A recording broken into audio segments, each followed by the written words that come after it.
semuanya. Waalaikumsalam warahmatullahi wabarakatuh. Selamat siang, Mbak. Oke, baik. Seperti yang saya sampaikan sebelumnya, saya juga memohon maaf ya, sudah 2 kali pertemuan yang tidak saya hadiri sesuai jadwal. Di minggu lalu, saya sudah ganti menggunakan video pembelajaran, sudah saya share melalui penanggung jawab mata kuliah ini. Kemudian untuk yang hari Rabu ini, di minggu ini, hari Rabu minggu ini, mohon maaf saya juga tidak bisa hadir karena ada keperluan keluarga yang tidak bisa ditinggalkan gitu ya, karena orang tua saya kebetulan datang dan tidak mungkin saya telantarkan di stasiun kan, seperti itu. Oke. Dan sedikit ralat mungkin ya yang saya sampaikan ke penanggung jawab mata kuliah pada saat hari Rabu kemarin. Saya sampaikan bahwa video pembelajaran itu adalah untuk pertemuan ketiga. Ternyata saya salah baca RPS, namun kalau di video itu sudah benar bahwa itu adalah pertemuan keempat gitu ya, membahas tentang proksi iklim dan kaitan antara paleoklimat dengan perubahan iklim, dan itu adalah untuk rencana pembelajaran semester atau RPS di pertemuan keempat gitu. Dan sekarang kita memasuki pertemuan kelima. Ya, pertemuan kelima itu akan kita bahas terkait dengan efek rumah kaca, gas rumah kaca, dan pemanasan global. Kemudian nanti di pertemuan keenam itu adalah merupakan perpanjangan dari pertemuan ketiga. Di situ kita akan masih melanjutkan seputar dengan GRK ya, gas rumah kaca, pemanasan global, kemudian kaitannya dengan perubahan iklim, dan kita akan bahas juga dengan jurnal-jurnal yang membahas tentang GRK dan perubahan iklim seperti itu. Oke, nanti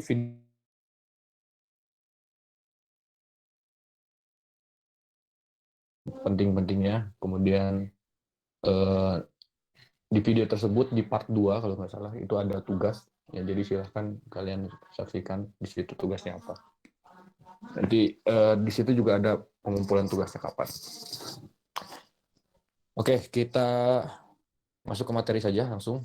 Jadi di sini ada beberapa hal yang akan disampaikan, yaitu terkait dengan pengertian efek rumah kaca itu apa, kemudian proses terjadinya gas rumah kaca itu seperti apa, penyebab timbulnya efek rumah kaca, kemudian akibat yang ditimbulkan oleh efek rumah kaca itu bagaimana, kemudian solusinya apa ya untuk mengatasi efek rumah kaca ini.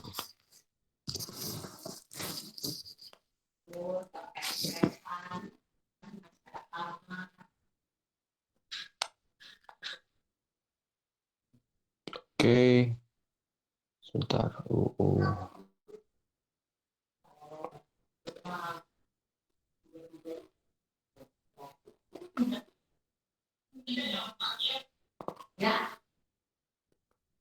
Oke, sebelum masuk ke materi, mungkin saya interaksi dulu dah dengan peserta mata kuliah ini yang sudah hadir sekarang. Coba saya ingin bertanya kepada atau ingin interaksi dengan Nur Irfan. Tolong silahkan direspon Nur Irfan. Halo. Oke. Nur Irfan, apa yang kamu ketahui tentang efek rumah kaca dulu deh. Efek rumah kaca itu menurutmu apa? Izin Pak, untuk efek rumah kaca saya sendiri, menurut saya tuh fenomena di mana panas yang dipantulkan dari bumi gitu Pak tidak bisa keluar gitu Pak ke atmosfer Pak. Jadi keseimbangannya akhirnya tidak seimbang seperti itu Pak. Jadi untuk panasnya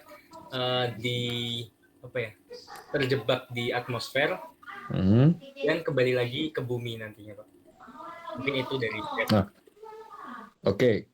Kira-kira kenapa itu disebut efek rumah kaca? Kenapa makanya itu efek rumah kaca?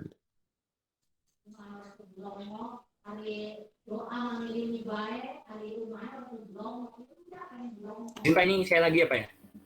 Ya, masih dong, masih. Siapa? Kenapa disebut efek rumah kaca? Karena Pak ya? Dikarenakan mungkin menurut saya tuh karena yang menyebabkan faktor tersebut yang pertama tentu gas rumah kaca. Kemudian jika mungkin kenapa namanya rumah kaca seperti itu ya Pak? Mungkin karena saat kita berada di rumah yang apa ya, intinya penuh dengan kaca itu cahaya matahari mungkin apa ya, di daerah tersebut lebih panas gitu Pak, dan mungkin memantulkan panas dari matahari. Mungkin itu sih Pak menurut saya, Pak. Oke, terima kasih. Selanjutnya coba saya ingin dengar pendapat dari M. Lutfi Aditya. Bisa direspon M. Lutfi. Halo.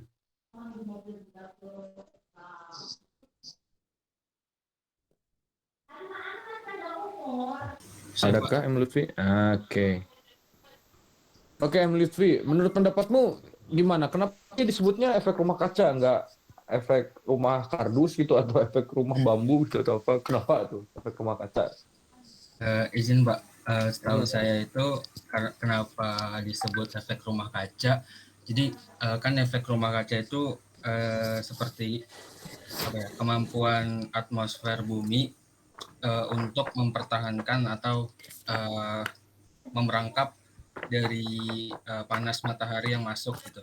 Dan kenapa dia disebut kaca, efek rumah kaca? Karena kan dia efeknya itu memantulkan panas dari matahari yang masuk ke bumi, terus yang mau keluar dari permukaan ke atmosfer, ke luar angkasa, itu dipantulkan kembali. Makanya menurut saya mungkin disebutnya sebagai efek rumah kaca karena efeknya tersebut seperti kaca mungkin Pak.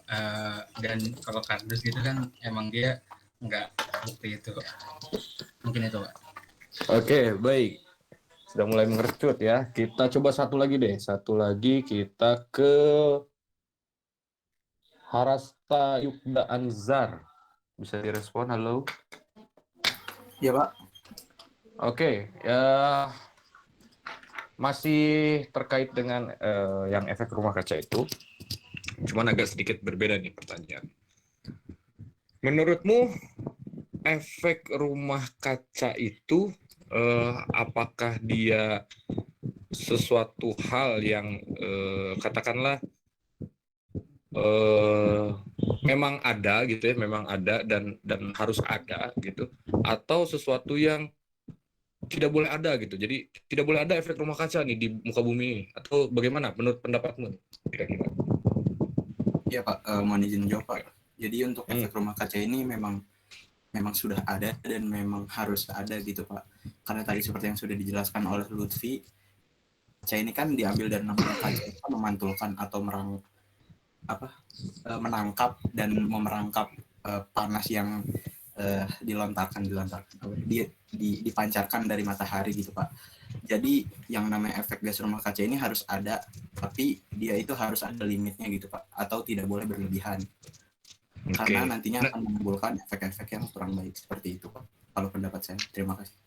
Oke. Nah, masih terkait dengan efek rumah kaca ya. Jadi sudah bagus ya jawaban-jawabannya. Sekarang coba beralih ke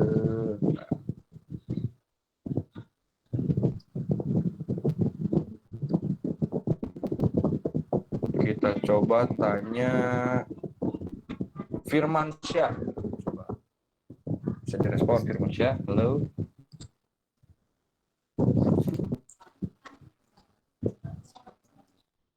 Ada nggak nih Firmansyah? Firmansyah, halo Firmansyah. Oke. Firmansyah, kalau tadi berdasarkan paparan dari rekan-rekanmu atau teman-temanmu kan ada yang mengatakan bahwa efek rumah kaca ini memang sudah ada dan harus ada gitu. Nah, kira-kira menurutmu kalau tidak ada efek rumah kaca di muka bumi ini, apa yang terjadi?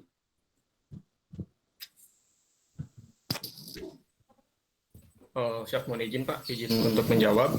Jadi efek rumah kaca ini sendiri itu merupakan salah satu mekanisme dari bumi untuk mempertahankan panasnya gitu Pak. Nah, kenapa harus ada efek rumah kaca? Karena apabila tidak ada efek rumah kaca, bumi itu akan pada siang hari itu akan menjadi lebih panas dan sebaliknya tuh pada malam hari itu akan menjadi sangat dingin gitu. Nah, ketika tidak ada efek rumah kaca ini, nantinya itu di bumi tidak akan ada kehidupan gitu Pak. Oke ya. Oke, baik. Terima kasih semuanya ya yang sudah mau berinteraksi dengan saya. Oke, jadi seperti yang disampaikan oleh rekan-rekan sekalian di kelas ini ya, di kelas mata kuliah adaptasi dan mitigasi perubahan iklim, bahwasanya Betul gitu. Apa yang semua tadi disampaikan dari awal gitu terkait dengan apa itu efek rumah kaca, kenapa disebut efek rumah kaca, kemudian apakah itu suatu yang normal atau perlu ada, kalau tidak ada bagaimana, itu semua sudah terjawab dengan baik ya, memang begitu. Jadi saya mungkin akan sedikit bercerita saja mungkin terkait dengan apa itu efek rumah kaca. Jadi benar yang disampaikan oleh rekan kalian bahwa efek rumah kaca ini terjadi akibat adanya gas rumah kaca tentunya ya, yang dimana kalau secara prinsip fisisnya atau secara hukum fisikanya gitu, itu benar yang dikatakan oleh rekan-rekan kalian bahwa sifatnya adalah saya bahasakan mengungkung gitu ya, mengungkung supaya sinar inframerah yang dipantulkan oleh bumi ini tidak keluar, sehingga menjaga kestabilan temperatur yang di permukaan bumi. Itu benar tuh teman yang yang disampaikan oleh teman kalian. Jadi ketika nanti ada radiasi matahari yang masuk gitu kan, masuk diterima dengan berbagai macam panjang gelombang ya gitu ya, kemudian nanti diserap oleh bumi, kemudian dipantulkan lagi dalam bentuk panjang gelombang inframerah. Nah itu nanti yang terperangkap di gas rumah kaca sehingga menimbulkan efek rumah kaca. Itu secara fisik betul seperti itu. Namun disebut efek rumah kaca gitu kan. Kenapa rumah kaca? Nah, ternyata ini asal muasalnya. Itu asal muasalnya kalau misalkan kita tarik ke bahasa ya, bahasa Inggris lah, karena mungkin ya, penelitian berawal dari sana karena Inggris sebagai bahasa dunia gitu. Jadi ini kan greenhouse effect kan gitu ya. Biasanya ada greenhouse effect. Nah, di mana greenhouse atau rumah kaca ini kalau di bahasa Indonesia kan jadi rumah kaca. Ini sebenarnya terinspirasi dari pemanfaatan greenhouse atau kalau di pertanian itu ada yang namanya greenhouse atau rumah kaca gitu ya. Itu ada yang fungsinya adalah untuk mengontrol iklim atau cuaca yang ada di dalam rumah kaca tersebut. Jadi seperti tanaman-tanaman yang, dan ini biasa dilakukan di negara 4 musim. Negara 4 musim ketika sedang winter dan mereka tidak bisa bercocok tanam di luar kan gitu karena sedang musim dingin. Nah, dengan adanya rumah kaca ini sedikit terselamatkan, jadi bisa bercocok tanam di dalam rumah kaca itu kan, bisa dikontrol iklimnya di dalamnya atau cuacanya di dalamnya. Nah, sebenarnya berawal dari situ. Kenapa ini disebut efek rumah kaca? Karena efek yang ditimbulkannya gitu ya antara greenhouse dengan atmosfer ternyata sama gitu ya. Makanya diambillah penamaannya itu efek rumah kaca. Karena merujuk pada sifat dari rumah kaca itu sendiri ya, atau greenhouse gitu ya, greenhouse yang dipakai oleh petani.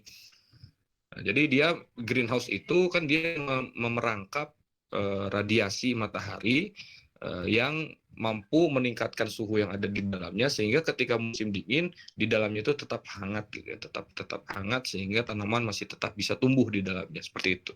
Nah, bagaimana jika katakanlah gas rumah kaca yang ada di atmosfer ini tidak ada sama sekali gitu ya. Tadi kan saya sempat bertanya seperti itu.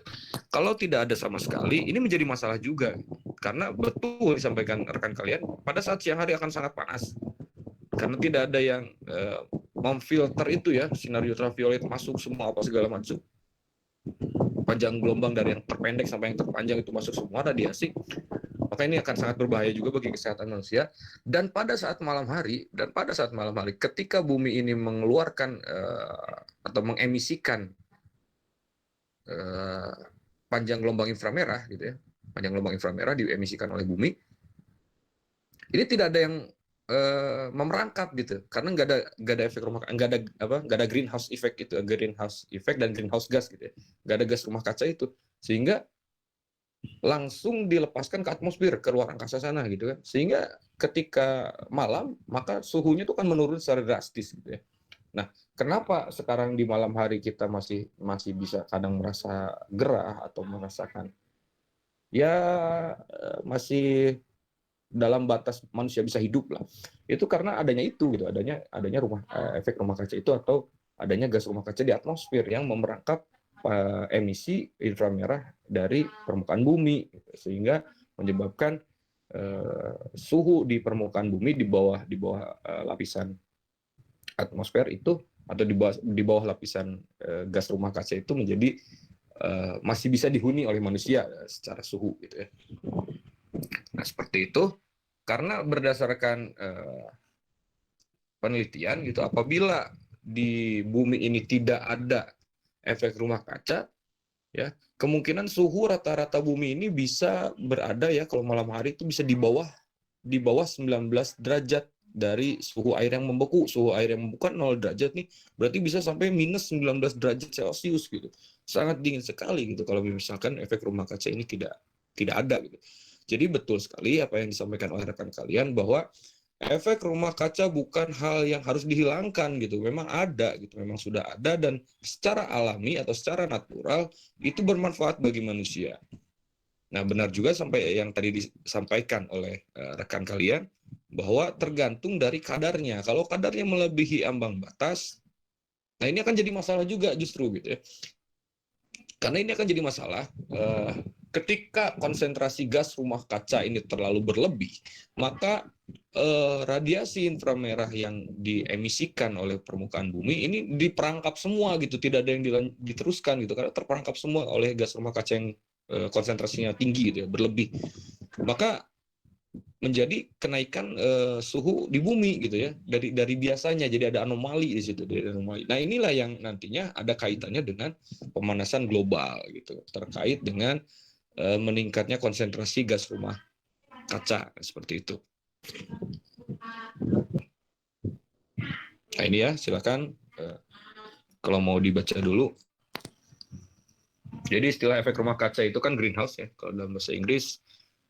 Nah, ini awalnya berasal dari pengalaman para petani yang menggunakannya tadi yang saya sebutkan untuk bertanam sayuran dan lain sebagainya atau bunga-bungaan sehingga masih bisa tumbuh di musim dingin. Nah, ini asal muasalnya dari segi bahasa efek rumah kaca itu seperti itu.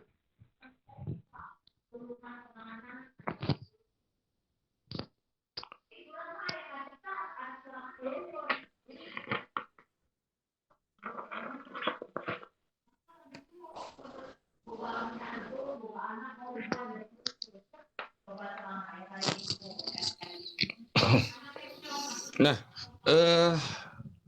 rumah kaca ini digunakan oleh petani karena sifat kacanya yang mudah menyerap panas dan sulit melepas panas. Gitu ya. Di dalam rumah kaca suhunya akan lebih tinggi daripada di luar rumah kaca karena cahaya matahari yang menembus itu akan dipantulkan kembali oleh benda-benda yang ada di dalam ruangan rumah kaca tersebut. Kalau dianalogikan ya di permukaan bumi kan permukaan bumi memantulkan itu gitu ya. Kemudian ada tanaman memantulkan itu, kemudian ada tanah memantulkan itu, laut memantulkan itu gitu. Nah, kemudian dan itu dipantulkannya sebagai atau berupa gelombang sinar inframerah. Nah, tetapi gelombang panas tersebut terperangkap di dalam ruangan rumah kaca dan tidak bercampur dengan udara dingin di luar ruangan. Oke, jadi kalau misalkan kita analogikan atau kita modelkan, jadi rumah kaca itu kalau kita lihat rumah kaca ya, rumah kaca yang ini ya, yang gambarnya ini. Nah, ini rumah kaca untuk yang digunakan biasa oleh petani. Nah, kaca-kacanya ini, panel kaca di sekelilingnya, baik itu di atap maupun di dindingnya, itu adalah kita ibaratkan itu atmosfer bumi. Ya, kita analogikan itu ada atmosfer bumi. Dan kehidupan yang ada di dalam rumah kaca itu, seperti kalau di gambar ini kan ada tanaman, ada bunga-bungaan, ada sayuran, dan lain sebagainya, itu adalah kita yang berada di permukaan bumi. Jadi di dalam, di bawah atmosfer itu. Ya. Nah, jadi lapisan-lapisan kaca baik itu di atap, di dinding itu bayangkan saja itu adalah atmosfer yang menyelimuti bumi yang di dalamnya terkandung gas-gas yang dapat menyerap gelombang panjang atau sinar inframerah gitu.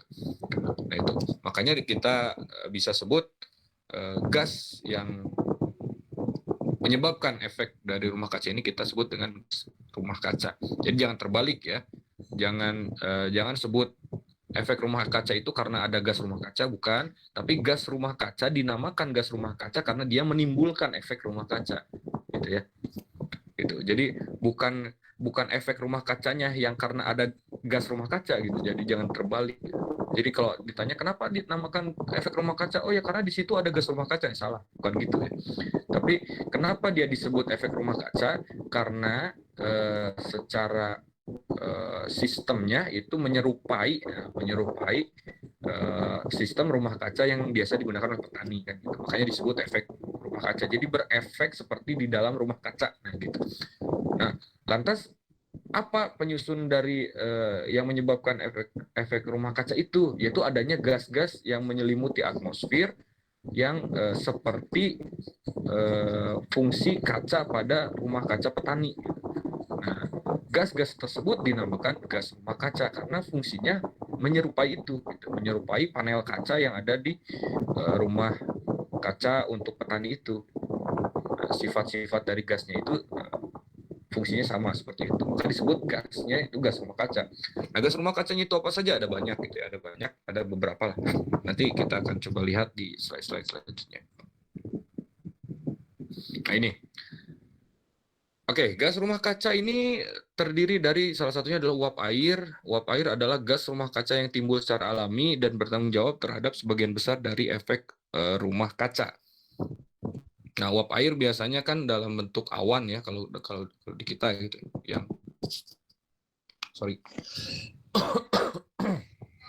Oke, dalam bentuk awan ataupun uap air yang menyebar masih menyebar di udara gitu, belum membentuk awan. Namun yang paling berpengaruh dalam penangkapan radiasi inframerah yang diemisikan oleh bumi adalah yang sudah berbentuk awan, itu uap air.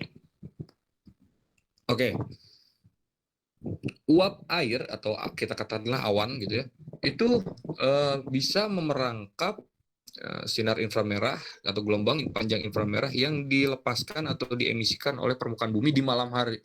Nah, itulah mengapa gitu kalau misalkan kita malam hari, sorenya itu udah mendung sekali, gelap gitu kan.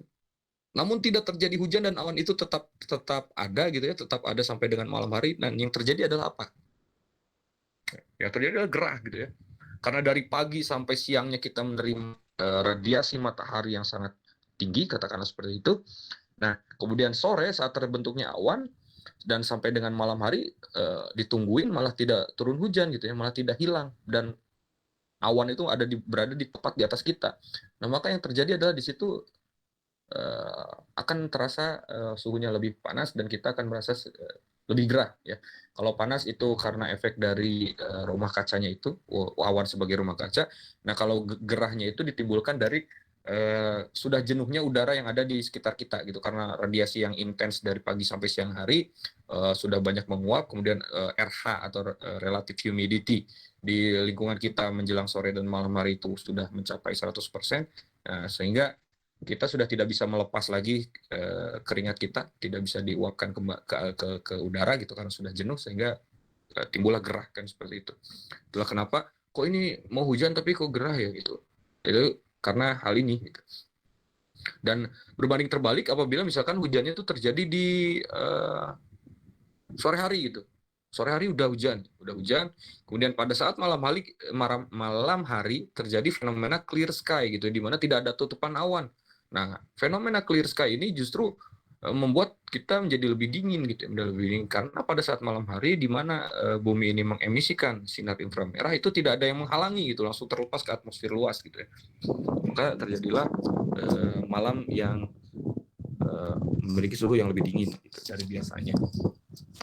Oke, selanjutnya gas rumah kaca ada karbon dioksida. Nah, manusia telah meningkatkan jumlah karbon dioksida yang dilepas ke atmosfer ketika mereka membakar bahan bakar fosil, limbah padat, dan kayu untuk menghangatkan bangunan, menggerakkan kendaraan, dan menghasilkan listrik. Ya, jadi karbon dioksida, gitu ya, karbon dioksida. Dan yang lebih bahaya itu adalah kalau sudah berbentuk karbon monoksida karena akan mengganggu lapisan ozon. Gitu. Intinya emisi buangan dari sisa pembakaran bahan bakar fosil itu adalah salah satu penyusun dari gas rumah kaca. Gitu. Ya, dalam hal ini adalah karbon dioksida. Jadi pemanfaatan kendaraan pribadi itu ya seperti itu. Kemudian kita membakar limbah atau sampah gitu ya.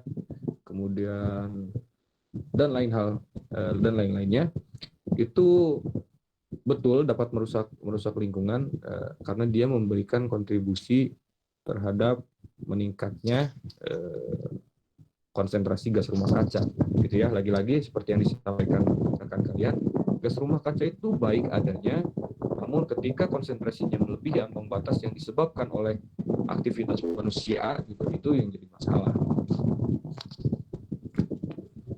Kemudian metana. Metana ini dilepaskan selama produksi dan transportasi batu bara, gas alam, dan minyak bumi. Nah, seperti kita ketahui sekarang lagi gila-gilanya tentang batu bara nih, lagi naik lagi nih, lagi hype lagi nih batu bara. Kemudian setelah sebelumnya minyak bumi gitu ya, setelah sebelumnya minyak bumi sekarang ke batu bara. Jadi batu bara kadang ada orang yang salah menafsirkan ya, batu bara disebutnya sebagai ya emang energi terbarukan, bukan energi seperti itu. Tapi itu bukan solusi sih sebenarnya gitu, bukan solusi dari mengurangi penggunaan bahan bakar minyak bumi, karena masih ada alternatif energi lain lah yang lebih ramah lingkungan daripada batu bara gitu ya, dan gas alam. Karena batu bara, gas alam itu masih ada sumbangsihnya gitu, walaupun tidak sebesar minyak bumi atau bahan bakar fosil gitu. Nah, metana ini dihasilkan dari pembusukan limbah organik di tempat pembuangan sampah juga bisa, kemudian bahkan dapat dikeluarkan oleh hewan-hewan tertentu, terutama sapi, sebagai produk samping dari pencernaan. Nah, itulah mengapa ada yang namanya, kalau di ilmu pertanian ya, itu ada yang namanya climate smart agriculture gitu ya. Jadi pertanian yang berbasis kecerdasan iklim gitu ya. Jadi cerdas iklim, ya. Pertanian yang cerdas iklim. Kenapa cerdas iklim? Karena menerapkan konsep zero waste gitu ya, tidak ada yang terbuang. Karena ternyata limbah-limbah dari pertanian juga bisa menghasilkan metana yang memberikan sumbangsi terhadap peningkatan konsentrasi gas rumah kaca gitu ya. Karena di sini dikatakan kan ada produk samping dari pencernaan sapi, maksudnya adalah kotoran sapi gitu ya. Namun pada pelaksanaan climate smart agriculture itu, nah kotoran sapi ini kita olah kembali gitu, kita olah kembali menjadi pupuk gitu ya. Kemudian pupuknya kita berikan ke tanaman, ya tanamannya nanti hasil limbahnya gitu ya, seperti misalkan hasil panen yang tidak layak jual gitu ya, yang perlu disortir, itu kita jadikan pakan buat ternak. Jadi terus circle, tidak ada yang terbuang gitu ya. Begitupun untuk ikan dan lain sebagainya gitu. Untuk ternak kemudian ternak unggas juga seperti itu. Itu kebun percontohannya ada di daerah waktu itu saya main kemana, Sukabumi kalau nggak salah. Nah itu sudah menerapkan yang namanya climate smart agriculture. Itu bagus sekali. Oke, selanjutnya ada gas nitrogen oksida. Nah, jadi nitrogen oksida ini adalah gas insulator panas yang sangat kuat. Nah, ia dihasilkan terutama dari pembakaran bahan bakar fosil dan oleh lahan pertanian. Gitu ya.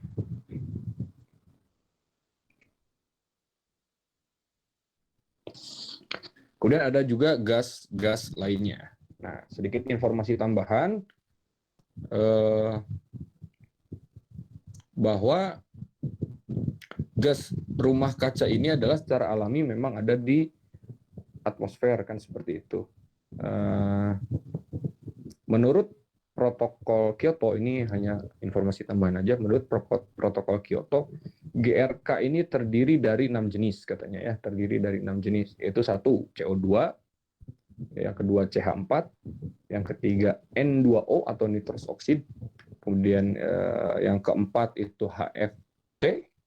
HFCS, hydrofluorocarbons, kemudian yang kelima PFC, dan yang terakhir adalah SF6 atau sulfur hexafluoride. Nah, itu menurut protokol Kyoto. Itu silahkan ya, itu sebagai referensi tambahan aja. Nah, untuk komponen utama di atmosfer yaitu N2 dan O2, ini kan merupakan molekul yang terdiri dari 2 atom dan terikat sangat kuat ya. Nah, akibatnya N2 dan O2 ini tidak mampu menyerap panas sehingga tidak terlalu berkontribusi terhadap efek rumah kaca. Jadi yang berkontribusi tinggi pada efek rumah kaca justru yang 6 itu tuh, yang menurut protokol Kyoto tadi itu ya. Nah, ini tapi dari yang tadi saya sebutkan di protokol Kyoto itu kan yang muncul di slide ini juga itu beberapa. Jadi itu hanya penambah aja. Silakan di-combine. Oke, seperti yang dijelaskan oleh rekan kalian tadi, jadi GRK ini memang berada di atmosfer itu sebagai penyerap energi radiasi matahari dan melepaskan energi yang terserap tersebut ke atmosfer. Ya. Jadi memang ada fungsinya GRK itu, tidak serta-merta sesuatu yang buruk dan harus dihilangkan, nggak gitu. Gas rumah kaca itu betul sekali seperti yang rekan kalian tadi sampaikan, tergantung dari kadarnya gitu atau konsentrasinya. Nah, proses penyerapan ini terjadi pada frekuensi atau panjang gelombang radiasi matahari yang bersesuaian dengan panjang gelombang eksitasi antar atom pada molekul GRK. Ya. Kita ambil contoh CO2 deh, CO2. Nah, pada proses penyerapan gelombang panjang atau gelombang eksitasi antar atom melalui molekul GRK, khususnya CO2, itu bisa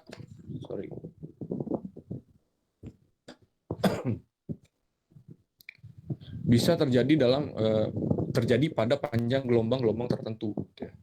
Seperti itu. Dan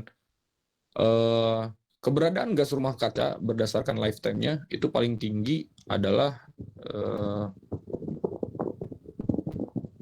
yang paling tinggi keberadaannya adalah PFC atau CF4, ya. PFC 14 itu usianya bisa mencapai 50.000 tahun berada di atmosfer, gitu ya.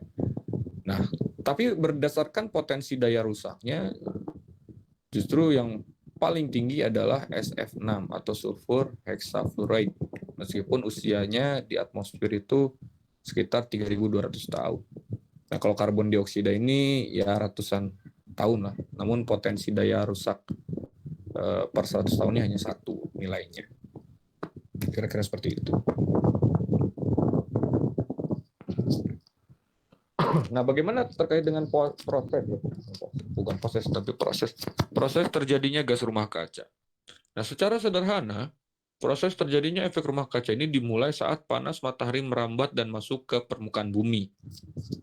Kemudian panas matahari tersebut akan dipantulkan kembali, ya, yang saya sebut dengan diemisikan oleh permukaan bumi dalam bentuk gelombang panjang. Nah, ini akan diemisikan atau dipantulkan kembali oleh permukaan bumi ke angkasa melalui atmosfer. Nah, sebagian panas matahari yang dipantulkan tersebut akan diserap oleh gas rumah kaca. Kira-kira proses terjadinya itu seperti itu. Kalau misalkan masih belum terbayang, kita analogikan lagi ke kendaraan, katakanlah mobil ataupun bus, gitu ya. Mobil itu kalau kita simpan di parkiran yang terbuka, gitu ya, di bawah terik matahari langsung, gitu, itu kalau udah sore gitu kan, terus kita datang ke parkiran terus masuk ke mobil, itu masih tersisa tuh udara siang harinya, gitu ya, panas-panas siang hari itu masih ada di dalam mobil itu. Itu karena apa? Karena ada kaca di situ, ya, ada kaca depan, kaca samping, kaca belakang yang berfungsi atau berperan menimbulkan efek rumah kaca tadi. Nah, kira-kira seperti itu kalau lebih mudah untuk dibayangkan, ya.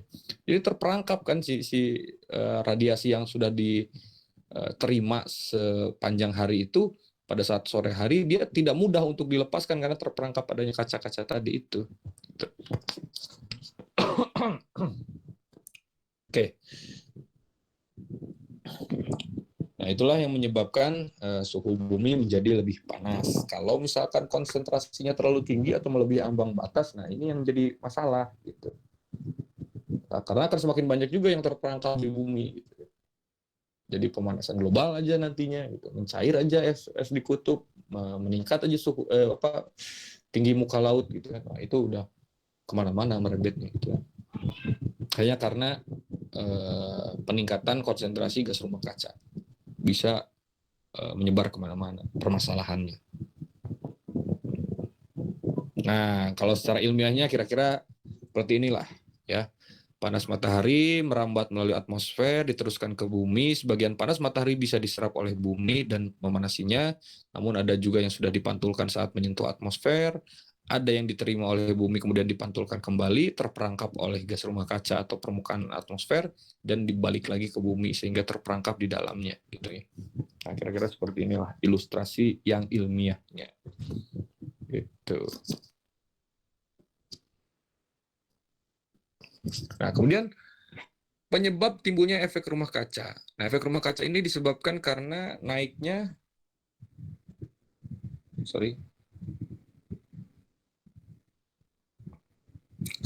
konsentrasi gas.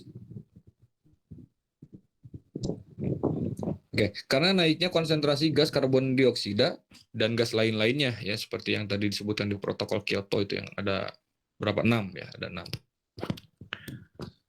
Nah, kenaikan konsentrasi gas CO2 ini disebabkan oleh kenaikan pembakaran bahan bakar minyak atau BBM, nah, itu batu bara, dan bahan bakar organik lainnya yang melampaui kemampuan tumbuhan-tumbuhan dan laut untuk mengabsorpsinya.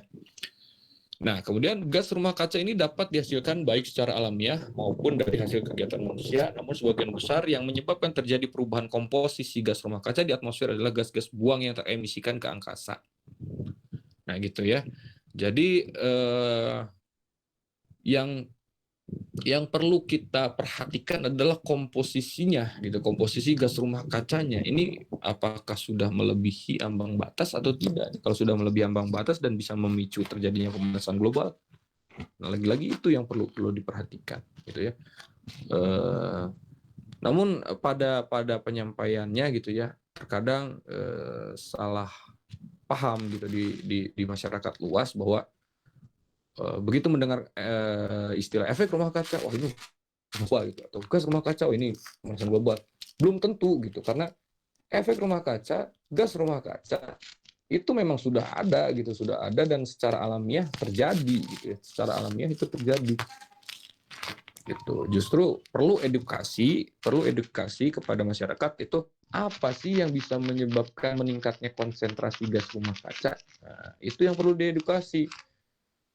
Nah, langkah edukasi seperti itu adalah salah satu upaya mitigasi untuk meredam laju perubahan iklim. Nah, itu atau pemanasan global.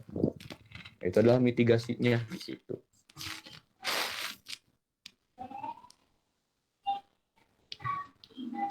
Nah, kemudian aktivitas-aktivitas lainnya seperti kegiatan perindustrian, penyediaan energi listrik, transportasi, dan lain-lain juga itu berkontribusi dalam menghasilkan gas rumah kaca. Dan ada juga peristiwa-peristiwa alam yang menghasilkan atau mengeluarkan gas rumah kaca seperti letusan gunung berapi, kemudian kebakaran hutan. Ini kebakaran hutan sebenarnya nggak bisa kita sebut peristiwa alam sih, karena banyak kontroversi lah, masih kontroversi itu kebakaran hutan. Ada konspirasi bermain di situ, di kebakaran hutan. Kemudian peternakan ya, kalau itu alami ya, secara alamiah terjadi dari buangan kotoran hewannya itu. Bahkan kita bernapas pun kan mengeluarkan gas rumah kaca ya, CO2 itu kan. Kita kan bernapas, menghirup oksigen, mengeluarkan karbon dioksida. Nah, kita pasti kalau kita tidak, ya makanya itu jangan sampai salah kaprah dalam menyikapi istilah efek rumah kaca atau gas rumah kaca, karena kita juga menghasilkan itu, mengeluarkan gas rumah kaca. Sekarang kalau tidak ingin ada gas rumah kaca, tidak ingin ada efek rumah kaca karena peduli pada lingkungan gitu ya, ya jangan bernafas gitu. Jangan mengeluarkan gas rumah kaca dari sistem pernapasan kalian, kan gitu. Kemudian aktivitas manusia dalam alih guna lahan juga mengemisikan gas rumah kaca. Nah, inilah yang menjadi kajian pada penelitian saya di tahun lalu, namun belum rampung, masih dalam proses penyusunan naskahnya. Jadi alih guna lahan itu saya mengkaji wilayah Karawang yang sebelumnya banyak lahan terbuka hijau, kemudian dari tahun ke tahun semakin berkurang karena dia ada alih guna lahan yang asalnya pertanian menjadi gedung-gedung tinggi atau jadi lahan terbangun ya. Jadi yang asalnya lahan terbuka hijau menjadi lahan terbangun, itu banyak sekali terjadi di situ. Dan memang secara studi yang saya lakukan gitu ya, berdasarkan hasil citra satelit, bahwa memang terjadi urban heat island di situ, peningkatan urban heat island. Namun ada yang menarik lagi, ketika di tahun 2020 awal di daerah yang saya kaji ya, khususnya Karawang, itu justru urban heat island-nya secara angka itu sedikit menurun. Ada tren menurun di situ di 2020. Nah, ternyata urban heat island ini gitu ya, bukan hanya dipengaruhi oleh alih guna lahan, namun juga aktivitas manusia gitu ya. Sekarang gini, 2020 itu apa sih? 2020 itu adalah awal pandemi, ketika lagi mulai pandemi semua dalam keadaan panik, tidak tahu apa yang harus dilakukan, sehingga banyak perusahaan-perusahaan yang menghentikan operasinya gitu ya, operasionalnya, bahkan ada beberapa karyawan yang di PHK gitu. Nah, ini kan menyebabkan apa? Aktivitas manusia di jalan juga semakin berkurang ya. Yang tadinya sering keluar rumah menggunakan kendaraan bermotor, mengemisikan gas karbon dan lain sebagainya gitu kan. Itu kan menjadi menurun. Kemudian aktivitas pabrik juga jadi menurun yang karena dibatasi jam kerja pada saat awal-awal pandemi gitu kan. Nah ini ternyata memiliki andil juga, ada sumbangsihnya juga dalam penurunan urban heat island, dan ini sangat menarik gitu menurut saya. Bahwa benar ternyata yang merusak bumi ini adalah ya kita juga gitu. Kita juga. Oke, kita lanjutkan. Mekanisme kerja gas rumah kaca ini sebagai berikut ya. Lapisan atmosfer yang terdiri dari troposfer, stratosfer itu sudah kalian tahu lah ya. Itu adalah bagian terpenting dalam kasus efek rumah kaca. Sekitar 35% dari radiasi matahari itu tidak sampai ke permukaan bumi. Hampir seluruh radiasi yang bergelombang pendek ya ultraviolet, alfa, beta dan sebagainya itu diserap oleh 3 lapisan teratas. Nah, yang lainnya baru dihamburkan atau dipantulkan kembali ke ruang angkasa oleh molekul gas dan awan dan partikel. Nah, sisanya ini yang 65% masuk ke dalam troposfer. Nah, di dalam troposfer ini 14% itu diserap lagi oleh uap air, debu, dan gas-gas tertentu. Sehingga hanya 51% yang sampai ke permukaan bumi. Dan dari 51% ini, 37% merupakan radiasi langsung dan 14% radiasi difus yang telah mengalami penghamburan dalam lapisan troposfer oleh molekul gas dan partikel debu. Nah, sinar inframerah yang dipantulkan bumi kemudian diserap oleh molekul gas, ya gas rumah kaca tadi, beberapa. Kemudian sinar panas inframerah ini terperangkap dalam lapisan troposfer dan oleh karenanya suhu udara di troposfer dan permukaan bumi menjadi naik, terjadilah efek rumah kaca. Nah, kira-kira proses terjadinya itu seperti itu. Nah, inilah sedikit ilustrasi saja.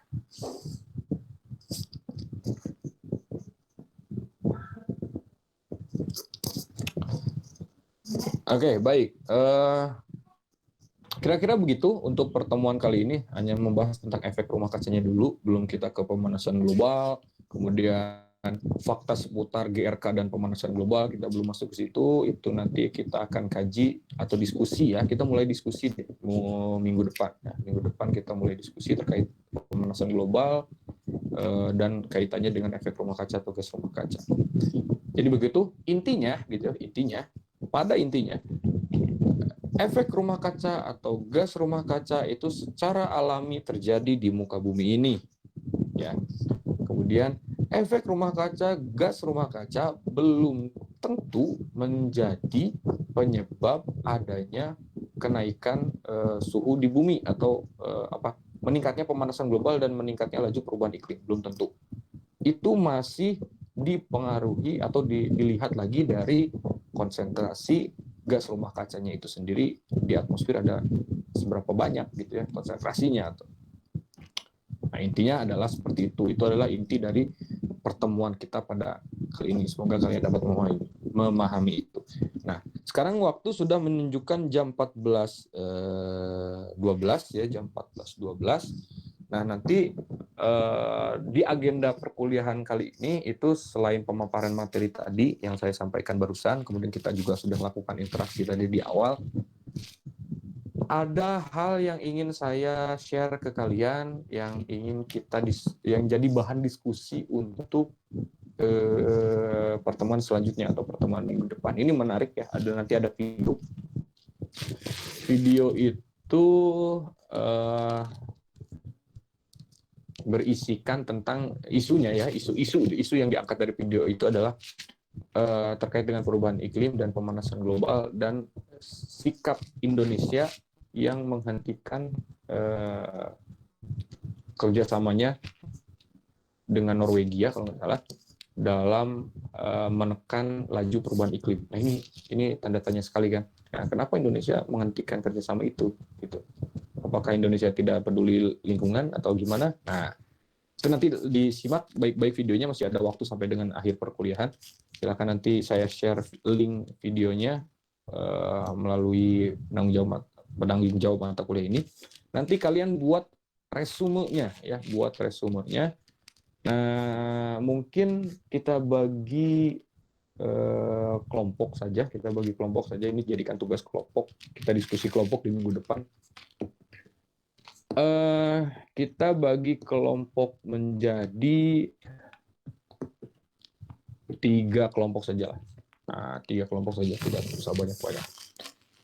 3 kelompok meresume video yang sama, buat resumnya, dia disiapkan untuk bahan-bahan kita diskusikan pada pertemuan selanjutnya. Ya, pertemuan selanjutnya. Tidak usah bikin PowerPoint, cukup buat resumenya saja. Nanti kalian share screen resumenya sambil kalian bahas gitu ya. Nah, nanti tiap kelompok saya ingin kita berdiskusi lah. Menurut pandangan kelompok kalian, bagaimana terkait dengan video itu yang di dalamnya ada sedikit membahas tentang Indonesia yang berhenti melakukan kerjasama dengan Norwegia. Nah itu nanti silakan disaksikan videonya. Kemudian di samping di samping mencari resume itu ada juga tugas individu. Nah, kalau ini ada tugas individu. Tugas individunya adalah mencari satu saja jurnal, ya, satu jurnal. Saya harapkan sih tidak ada yang sama ya dari seluruh peserta mata kuliah ini, tidak ada yang sama jurnal yang dirujuknya. Silakan cari satu jurnal saja yang membahas tentang gas rumah kaca dan kaitannya dengan pemanasan global. Nah, silakan mau misalkan mendeteksi konsentrasi gas rumah kaca menggunakan metode apa gitu, kira-kira seperti itu. Silakan, saya bebaskan jurnalnya tentang apa. Yang pasti yang menganalisis gas rumah kaca atau efek rumah kaca. Nah, itu silahkan dicari jurnalnya, kemudian dibuat reviewnya juga, review jurnal. Nah, review jurnalnya dibuat. Ini kan kalian sudah tingkat akhir, tidak perlu saya jelaskan lagi ya bagaimana sistematika review dari jurnal. Silahkan dibuat serapi mungkin, sebaik mungkin. Nanti dikumpulkan pada saat pertemuan selanjutnya atau di minggu depan. Gitu.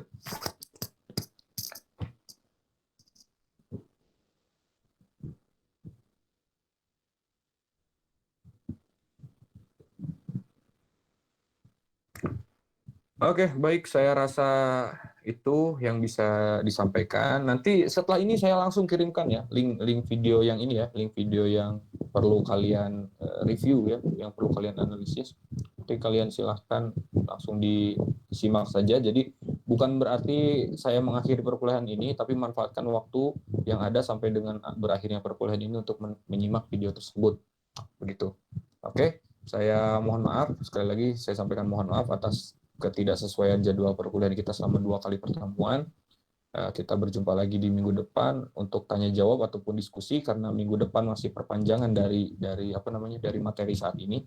Ya gitu, masih perpanjangan dari materi saat ini. Begitu yang tercantum di rencana pembelajaran semester. Jadi diskusi ataupun tanya jawab kita laksanakan di minggu depan ya. Sekalian kita ada bahan buat diskusi kan.